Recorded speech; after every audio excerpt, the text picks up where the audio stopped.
아침이라 간단하게 인사를 하시죠. 사랑합니다, 축복합니다. 한번 인사하시죠. 네. 오늘부터 시작해서 특별 새벽 기도회 이번 한 주간 하는데 여러분 힘내시고 건강하게 또 끝까지 잘 완주하시길 바랍니다. 오늘 본문 누가복음 15장 1절과 11절 두 절만 보겠습니다.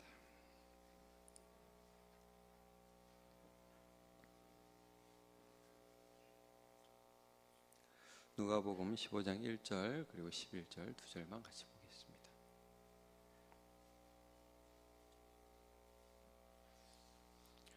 먼저 1절 같이 읽을까요? 시작. 모든 세리와 죄인들이 말씀을 들으러 가까이 나오니. 그 다음에 11절 볼게요. 11절 시작. 또 이르시되 어떤 사람에게 두 아들이 있는데. 두 절을 읽고 오늘 말씀 나누겠습니다. 두 아들 모두의 아버지라는 제목으로 하나님 말씀을 나누도록 하겠습니다. 우리가 읽은 이 누가복음 15장에 나오는 말씀은 이제 누가복음 15장에 세 가지 비유의 말씀이 나오는데 이제 우리가 주로 이 세 번째 말씀, 흔히 탕자의 비유라고 나오는 이 말씀을 함께 나누도록 하겠습니다. 아버지에게 둘째 아들이 있었는데 이 아들이 돌아오는 그런 말씀으로 우리가 흔히 알고 있고 한 아들의 이야기로 많이 알고 있습니다. 근데 오늘 본문에 좀 전에 봤죠. 11절에 보면 어떻게 하죠? 또 이르시되 어떤 사람에게 두 아들이 있다 이렇게 말씀. 두 아들이 있다.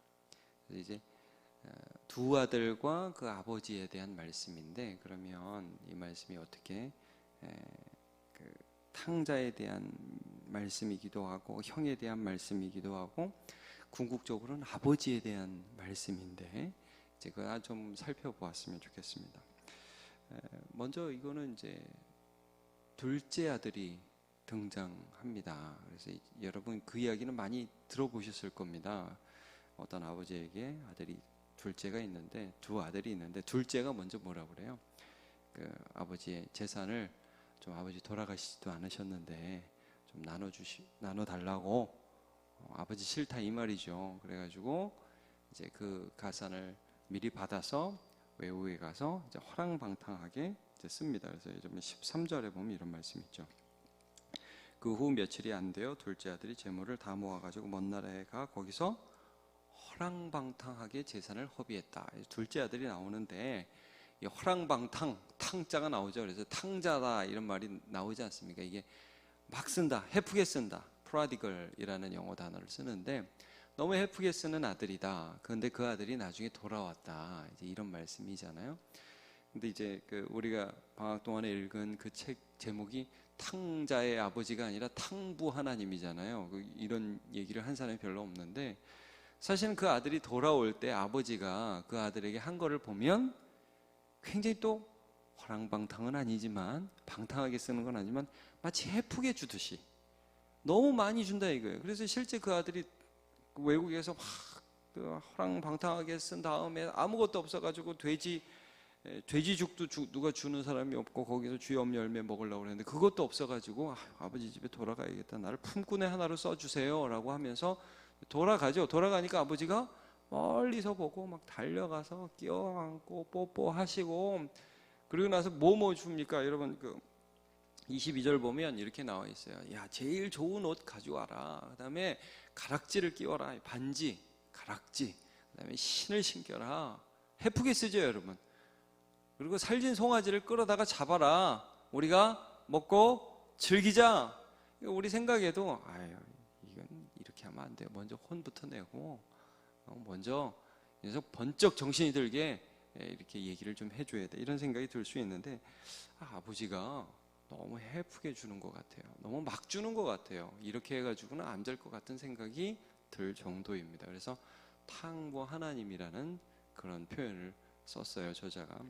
근데 여러분 이렇게 둘째 아들과 아버지에 대한 다 반응이 나오는데 이게 왜 이런 비유의 말씀을 예수님이 하시느냐 하면 사실은 이런 비유의 말씀을 하시는 배경이 있었어요. 그게 1절입니다. 여러분 1절 아까 읽었는데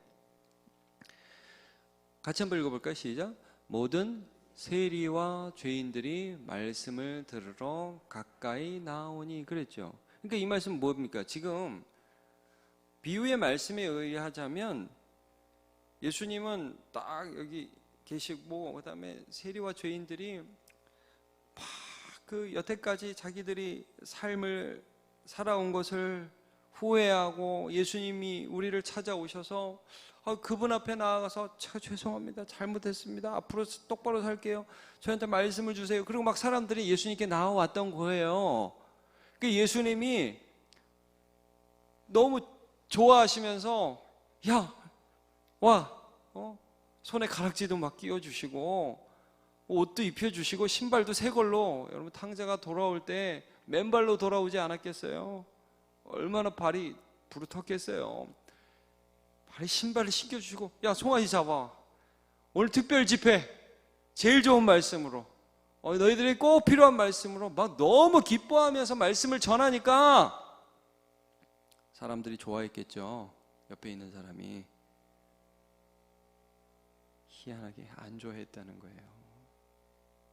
여러분 이런 일들이 계속 반복됐습니다. 예수님께서 이 세상에 오셨을 때 여러분 삭개오라는 세리장에 대한 말씀이 누가복음 19장에 나오거든요. 그럼 삭개오가 키도 작고 근데 그 당시에 민족의 매국노 로마의 앞잡이 그래가지고 사람들이 굉장히 싫어했는데 근데 그렇게 살았겠죠. 삭개오가 그런 나쁜 짓을 많이 했겠죠. 세금 수탈하면서 정말 밥맛인 일을 많이 했겠죠. 근데 예수님 오신다고 그러니까 내가 이런 죄인이지만 그분께 나아가서 죄 용서를 받고 싶은 마음이 들었어요. 그래서 돌감람나무에 올라가가지고 이렇게 보는데 예수님이 자기를 보더니 자기를 어떻게 알겠어? 예수님이 그렇게 생각을 했는데 야 삭개오야 내려와라. 삭개오야 그러니까 깜짝 예수님 내 이름을 어떻게 아시지? 그래서 여러분 그 성경에 보면 이렇게 나와요. 급히 내려왔다. 즐거이 영접했다. 이런 표현이 나왔어요. 빨리 내려왔어요. 막 내려와가지고요.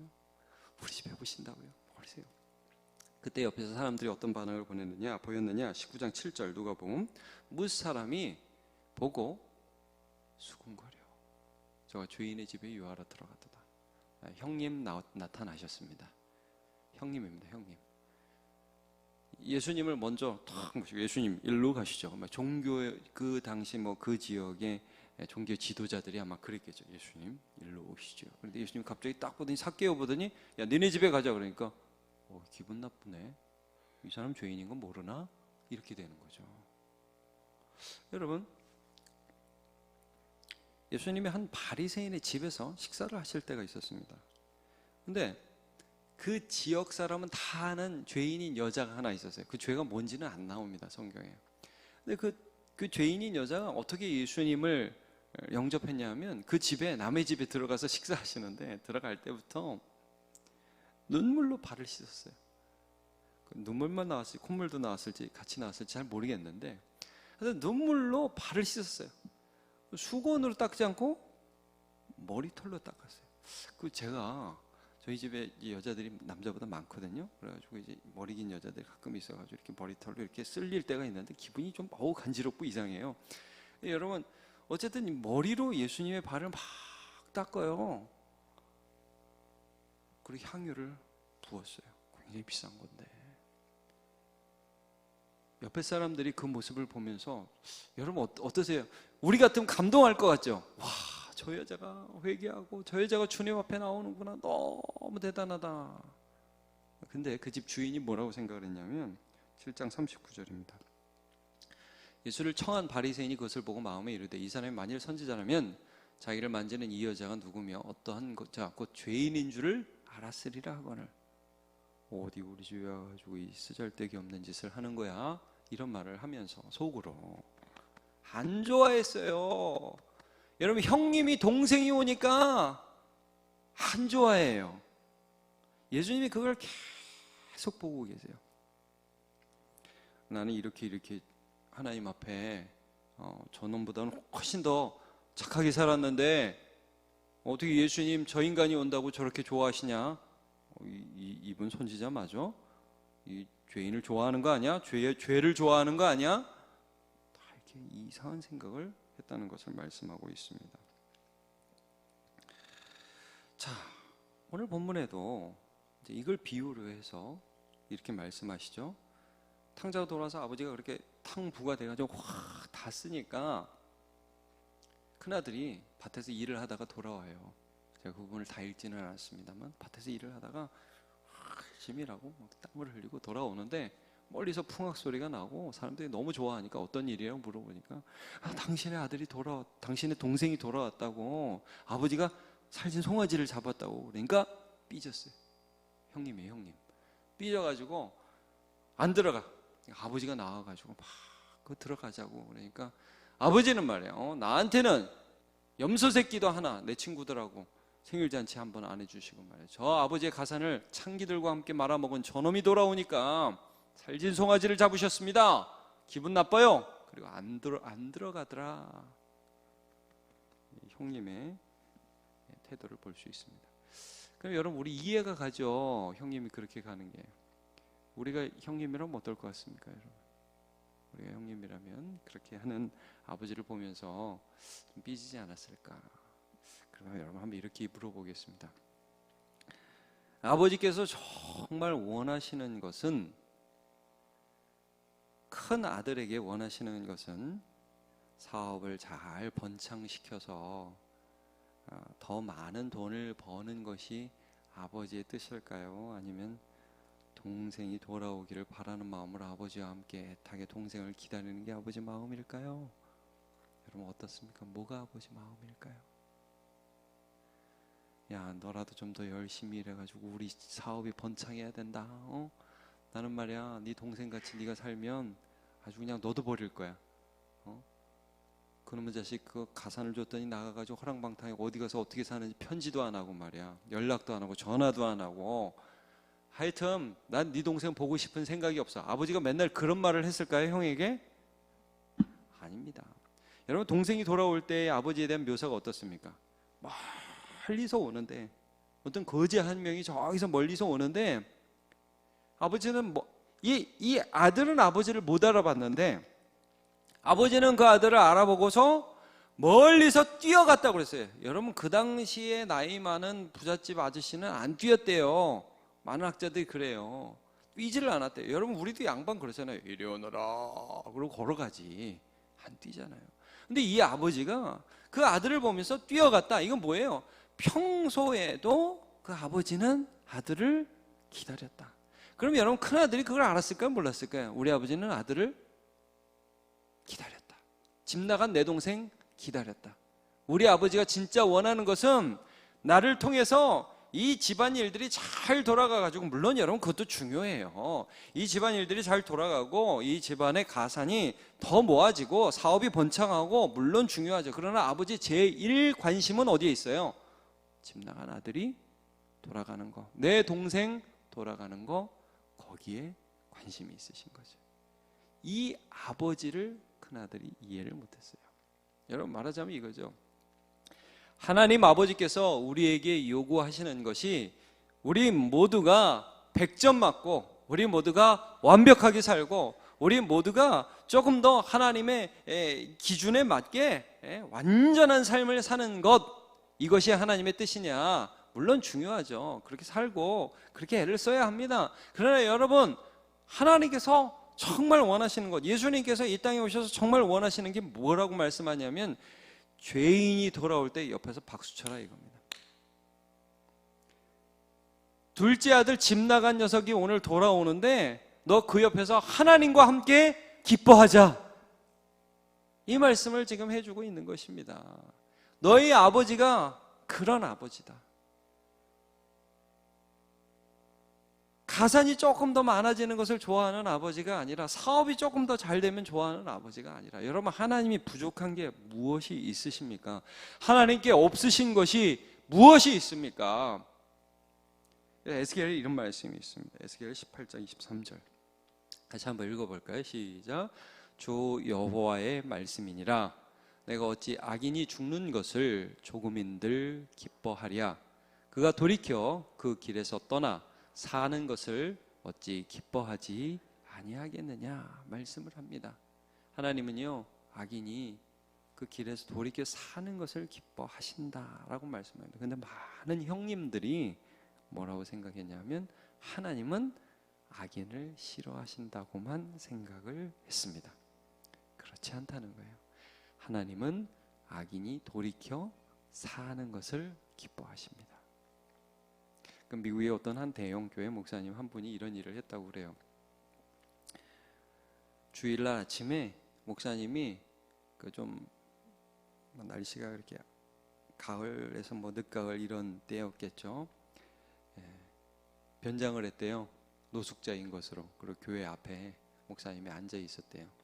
이제 모금하는 컵 하나 두고 그 다음에 이렇게 표지판 뭐 도와주세요 두고서 이렇게 교회 앞에 정문 앞에 앉아 있었습니다.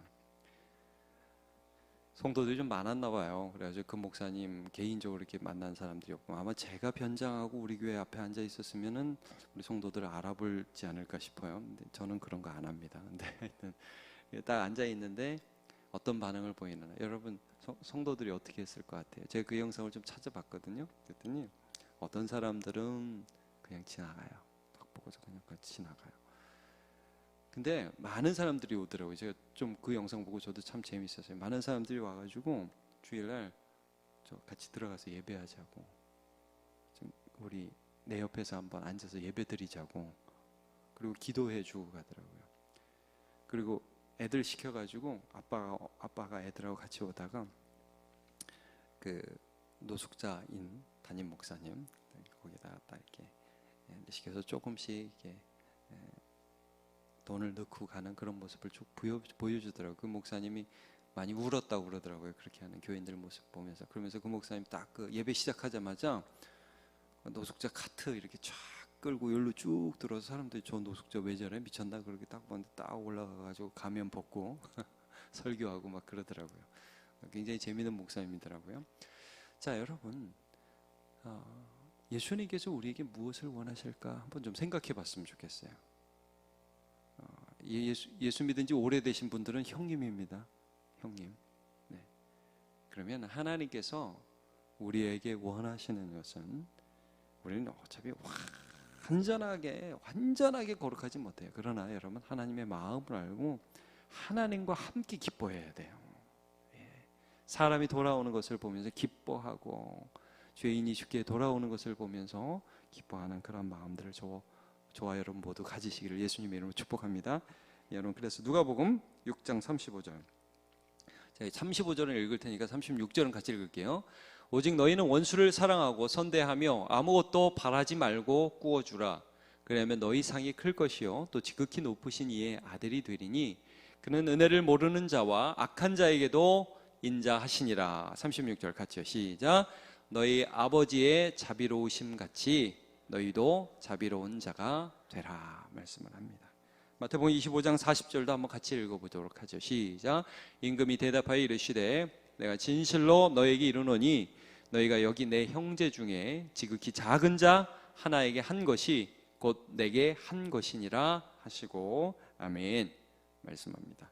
여러분, 오늘 말씀은 단순히 탕자와 아버지에 대한 비유의 말씀이 아닙니다.